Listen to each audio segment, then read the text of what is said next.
Bien, continuamos con las propiedades telescópicas. Estas propiedades hay que tener en cuenta ciertas condiciones para poder aplicarlas. ¿Cuáles son estas condiciones? Veámoslas. Una de las condiciones es que entre cada función o cada término tiene que estar separada por un signo menos. Llamemos a esta función, por ejemplo, f1 y a esta función, por ejemplo, f2. Entonces, entre f1 y f2 tienen que estar separados por un término. Y f2 siempre tiene que ser mayor o menor por un número. Entonces, si se cumplen estas dos condiciones, que los términos estén separados por un menos y que uno de los dos términos sea mayor o menor por un número, entonces podemos aplicar las propiedades telescópicas, que nos indica que la primera i va a tomar el valor del límite superior y la segunda va a tomar el valor del límite inferior, como se muestra aquí. ¿Pero por qué pasa esto? Si sabemos que si m puede tomar cualquier valor y n puede tomar cualquier valor, y sabemos que i va a ir aumentando entre los estándares que nos dan la sumatoria, ¿por qué aplicamos esta fórmula? Pues bien, observemos, démosle valores a esto para que se pueda ver. Si tengo la sumatoria de 1 hasta 4 de esa función, sabemos que i va a ir tomando los valores que están comprendidos entre 1 y 4, de 1 hasta 4, entonces sería f por 1, f1, menos f1 menos 1 sería 0, entonces sería menos f0. Y así sucesivamente. El 2, f por 2, f2, menos 2 menos 1, 1, menos f1. Más 3, f por 3, f3, menos 3 menos 1, 2, menos f2. Hasta 4, entonces sería f4 menos 3 menos 1, 3, menos f3. ¿Qué es lo que sucede aquí? Pues bien, podemos observar que este f positivo con esta f1 positivo con f1 negativo se cancela. Este f2 positivo con este f2 negativo se cancela. Este f3 positivo con este f3 negativo se cancela, quedándonos únicamente el f0 y el f4. Lo ordenamos el positivo primero, el negativo segundo, quedándonos esto. Pero si nosotros aplicamos la fórmula que vimos anteriormente a esta ecuación, podemos darnos cuenta que nos da el mismo resultado, pues esta i va a tomar el valor del límite superior, o sea, f4, y esta i va a tomar el valor del límite inferior. 1 menos 1 va a ser 0. Entonces vemos, comparamos los resultados y son iguales. Entonces esta propiedad nos dice que no importa el valor que tome la sumatoria, siempre se van a ir cancelando y van a quedar mucho más simplificados si lo hacemos de esta manera. Veamos algunos ejemplos. Si tenemos la sumatoria de i igual a 3 hasta 20 de la siguiente expresión, primeramente analizamos si cumple las condiciones de las propiedades telescópicas. Observamos que están separados por un signo menos. Vemos que uno de los dos términos es menor que el anterior, entonces sí podemos aplicar las propiedades telescópicas. Sabemos que esta i va a tomar el valor del límite superior y esta i va a tomar el valor del límite inferior, quedándonos entonces 2 a la 20, 2 a la 3 menos 1, 3 menos 1 es 2, quedándonos 2 a la 2. Veamos otro ejemplo. Este tal no está tan claro, pues podemos observar solamente una de las condiciones, pero si aceptamos factor común 7 aquí, entonces nos quedaría 7 de i más 1, entonces aquí sí podemos observar las dos condiciones. Vemos cuál es mayor. El mayor va a ser este, ya que si yo le doy un valor a i, ya sea por ejemplo 1, 1 más 1 y va a ser igual a 2, 2 por 7, 14, entonces 7 por 1, 7, entonces este va a ser el mayor. Entonces, por lo tanto, este valor, como es mayor, va a tomar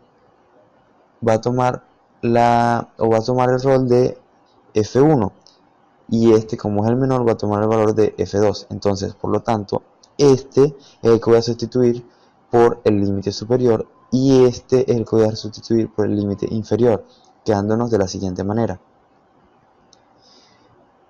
80 más 1 es 81, 81 por 7, 567, 7 por 10, 70, y lo quedando una resta de fracciones.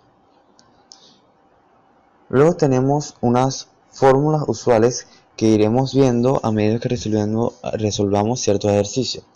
¿Qué nos dicen esta fórmula? Si k es cualquier constante y no depende de i, y si n es un número entero positivo, entonces podemos aplicar estas fórmulas. Esta es una condición para poder aplicarlas.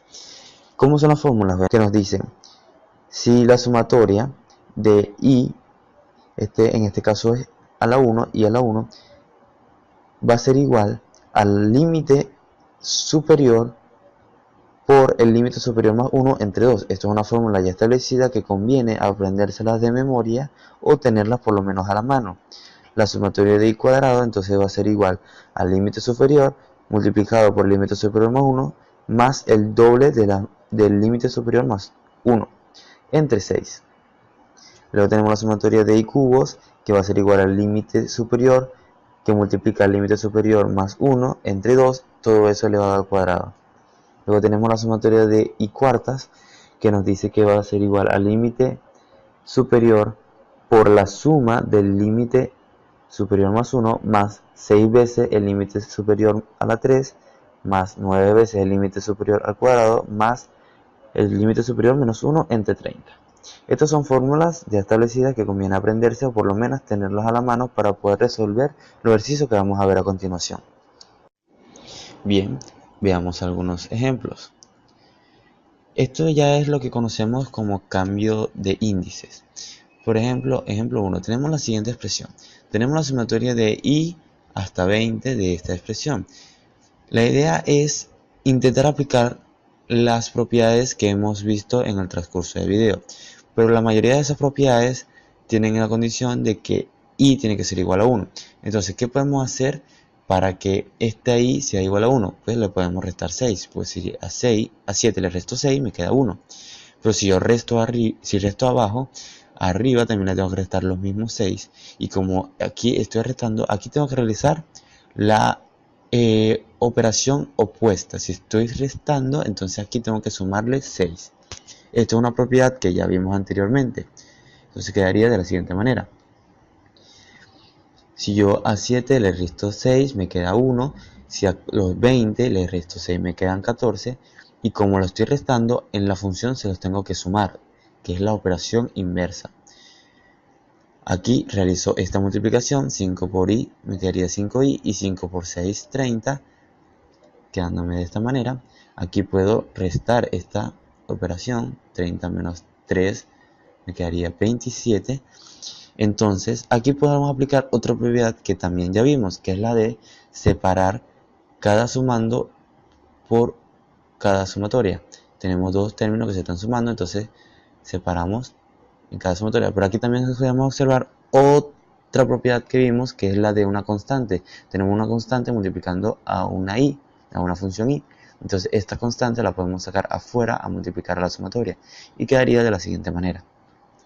El 5 sale afuera de la sumatoria de i más la sumatoria de 27.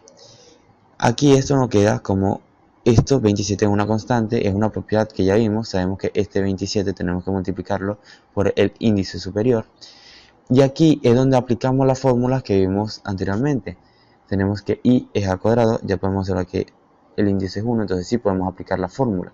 ¿Cómo quedaría esto? Quedaría el límite superior, que en este caso es 14, por el límite superior más 1 entre 2. Todo esto acuérdense que está multiplicando por el 5, que es la constante aquí que había salido. Entonces, aquí aplicamos lo que ya habíamos dicho, 27 pasa a multiplicar a 14. Realizamos esta operación en matemática, 14 más 1, 15, por 14 entre 2 por 5. Y nos queda 527 más 328, dándonos como resultado final 903. Veamos otro ejemplo. Si tenemos la sumatoria de i igual a 22 hasta 72 de esta expresión, hacemos lo mismo que en el ejercicio pasado. Tenemos que llevar esta i que sea igual a 1, entonces le restamos 21. Si le resto 21 abajo, tengo que restarle 21 arriba, pero en la expresión tengo que realizar la operación contraria. Como estoy restando, le tengo que sumar esos 21, quedando de la siguiente manera. Aquí podemos observar 22 menos 21, 1, 72 menos 21, 56, y en la expresión se los sumo. Ahora bien, aquí podemos observar 21 más 2, podemos sumar esto, 21 más 3 también podemos sumar esto, quedándonos y más 23 y más 24. Aquí podemos realizar propiedad distributiva, y por y cuadrado, luego y por 24y, quedándonos también luego más 23y, 23 por 24, 552. Entonces aquí puedo sumar 24i y 23i, quedándome 47i. Y aquí podemos aplicar lo que ya hemos aplicado en el ejercicio anterior, que es la de separar cada término con la sumatoria, quedándonos de la siguiente manera. Aquí podemos observar que el 47 actúa como una constante, está multiplicándola ahí, entonces la saco fuera de la sumatoria a multiplicarla. Y aquí podemos observar cómo nos quedan dos de las fórmulas vistas anteriormente. Las aplicamos. Recordemos que la fórmula de esto es el límite superior más por el límite superior más 1 por el doble del límite superior más 1. Realizamos todas estas operaciones, todo esto entre 6. Luego, aquí también tendremos que aplicar la fórmula que ya vimos anteriormente e incluso resolvimos en el ejercicio pasado, que sería el límite superior por el límite superior más 1 entre 2. De esto tenemos que multiplicarlo por la constante. Acordémonos que esta constante la sacamos, entonces lo multiplicamos por la constante, más esto es una constante, entonces esta constante pasa a multiplicar este 56, como queda expresado aquí, quedándonos entonces la suma de números enteros, quedando como resultado 166.040. Muy bien, hasta aquí el video. Muchas gracias por su atención. Recuerden esforzarse por los demás videos. Suma de Riemann con mi compañero David Vito, y el próximo video con mi compañero Andrés González. Muchísimas gracias por su atención. Nos vemos en la próxima.